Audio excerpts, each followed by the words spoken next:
Alright guys, welcome to the Scotty Wrenches channel again. Today we got a little larger project. We have our Turbo Del Sol project going that we have successfully detonated some parts in the transmission. So anyway, we're going to be dropping this tranny out today, and I'm going to show you the steps to do that. Stay tuned.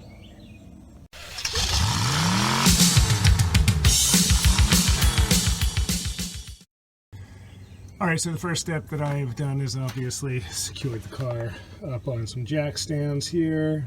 We've got the tires removed to set underneath the body line there, so that if this thing should want to shift off the jack stand, then well, we've got a chance to save our lives. As you can see, our car has been sitting while we've been cutting the lawn, so we've got some grass and crap under here. But first thing that I've done is remove the drain plug from the trans, drained out that fluid. The good news is the plug came out clean. I didn't really have any shards of metal on there, so I've seen some guys literally be able to just do this and pull out portions of their gears. I don't think we have a gear problem. I'm actually thinking that we have more of a differential problem. So if you can see in there, that should all be concentric circles, and you can see that there's what looks to be a half moon in the middle there. That's actually the differential, which should be lined up with the shaft hole. That is where the drive shaft should go in. We've already pulled that, thinking that we blew the shaft, and then realized that we couldn't put a new one in. Yeah, that's a different problem. The other thing that we'll do while we're here is notice that there are some other little maintenance items, like, I don't know, torn steering boot. So that'll get replaced while we're under here. So now I'm back up top. First thing that I'm going to do is just remove intake tube right here with the blow off valve. I already have the vacuum line disconnected. I've already undone the couplers, so we're good there. Disconnected the power line right here from starter. I'm going to start taking out the starter bolts in just a second, which I've shown you on another video. Then ground strap comes off, clutch slave cylinder tube comes off. So we'll be getting to that right now. So I did forget to mention that you also need to disconnect the battery power before you start monkeying with these electrical wires, but I had already done that, so I didn't shock myself off camera, but I just figured I'd give you that little heads up there. And then you're just going to slide those off. I am a stickler for putting hardware back where it came from, so that I'm not searching for that crap later, because, well, that's what you end up doing, searching for that crap later. Alright, so I got the power line off of the starter, and then I'm coming over here to the ground strap, which I've already got fingerless, and then ground strap comes out. Again, I'm going to drop that bolt right back into place.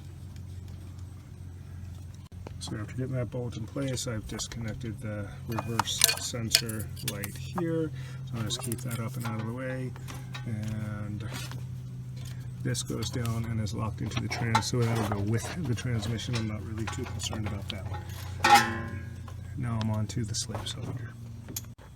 Alright, so I've got that ground off there. I've come over, I have unbolted the slave cylinder from here, as well as from its bracket, which was right there, and I've just rolled it up over the top because the flex line allows me to do that. I just need it off of the body of the trans.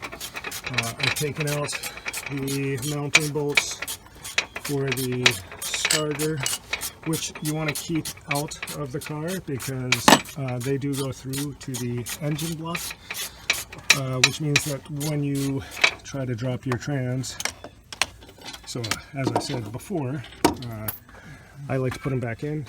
Don't do that with starter bolts because, well, you won't be able to drop your trans. And then the last thing that I did was disconnected the connector for that vehicle speed sensor right there. Easy. It's definitely been out before. Alright, so we had to drop the down plate. That really cut me up. So that came from up top here.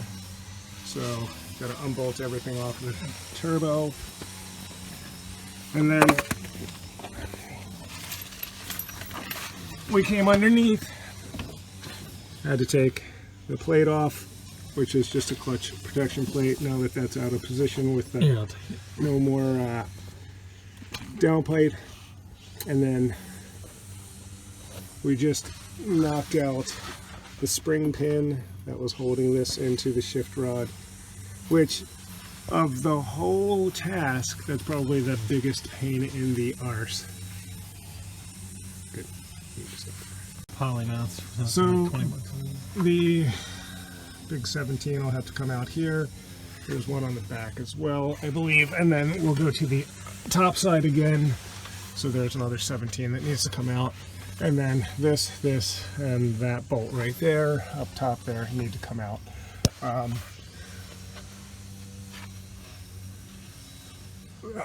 Yeah, that is a little tighter than I expected up there, isn't it? Yeah, the PCV box has to move, and then The PVC box is in the way. PVC, whatever. PCV, PVC, polyethylene chloride, whatever it is. So when you look through from the other side, this is where the intermediate shaft came. You can see that there's a bar that goes through the center there. That is an indication that we have an open differential on this transmission, which is the part that's prone to failure for high horsepower applications. So we got a little decision-making process to happen after we get this thing out. So it turns out that you really only need to take off this one and this one. The other one actually is into the block, so you don't have to worry about that.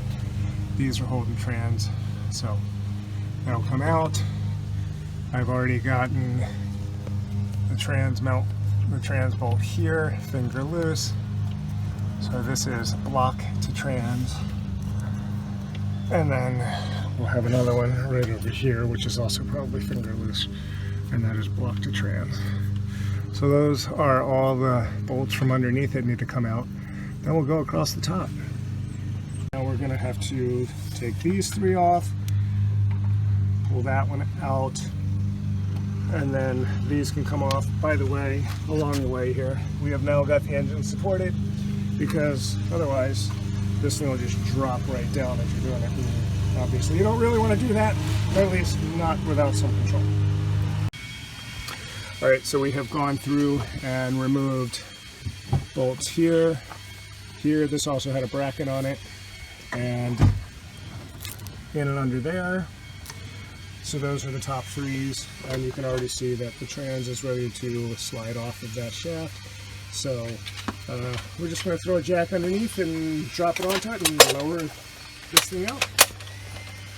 Alright, so we just slid it out, rested it on top of the Harbor Freight jack, and then out, down, out through the wheel well that way. So here's the trans sitting out. So we're going to get a good look-see at. So that's looking through. That's the open diff because it's got the bar going through. This side looks fine. But when we come in from this side, you can see that that thing is out. So we'll see what that means to us. So it does look like we have a much stronger clutch in there, which is good for the power that this car is making. That's going to be it for this little episode, and I'll get back to you as we start cracking the case and seeing what got detonated inside.